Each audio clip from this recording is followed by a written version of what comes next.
প্রিয় মুক্তাগাছাবাসী,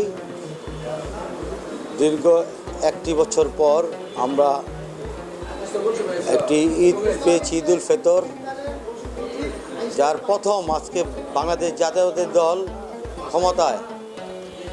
আজকে তারই প্রেক্ষাপটে আমরা বন্ধুমহল 96 বেচ, এটা আজকে 30তম ইফতার পার্টি। আমাদের রাজনৈতিক, যেহেতু আমরা রাজনৈতিক ব্যক্তিত্ব, রাজনৈতিক কথা বলতে হয়, আমি বাংলাদেশ জাতীয়তাবাদী যুবদল এবং মুক্তাগাছা মাননীয় জাতীয় সংসদ সদস্য আলহাজ জাকির হোসেন বাবলু ভাইয়ের পক্ষ থেকে মুক্তাগাছার সকলকে, আপামর জনগণকে জানাচ্ছি ঈদের রক্তিম শুভেচ্ছা এবং অভিনন্দন।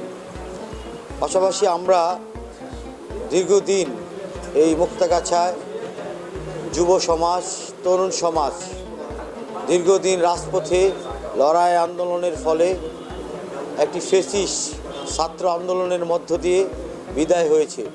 আমরা চাই বাংলাদেশে আর কোনো ফ্যাসিস্ট যাতে না আসে। আমরা এই সুন্দর বাংলাদেশ গড়ার লক্ষ্যে আমাদের আগামী রাষ্ট্রনায়ক তারেক রহমানকে আমরা বাংলাদেশের আপামর জনগণ ও যুব সমাজ, তরুণ সমাজ সহযোগিতা করতে চাই, তার পাশে থাকতে চাই। সুন্দর একটি স্বনির্ভর বাংলাদেশ গড়ে তোলার লক্ষ্যে আমরা বাংলাদেশ এবং মুক্তাগাছার সকল জনগণ ঐক্যবদ্ধ হয়ে একটি সুন্দর পরিচ্ছন্ন মুক্তাগাছা গড়ার লক্ষ্যে আমরা সকলে ঐক্যবদ্ধ হয়ে কাজ করব। সবাইকে আবারও শুভেচ্ছা, ঈদ মোবারক সবাইকে।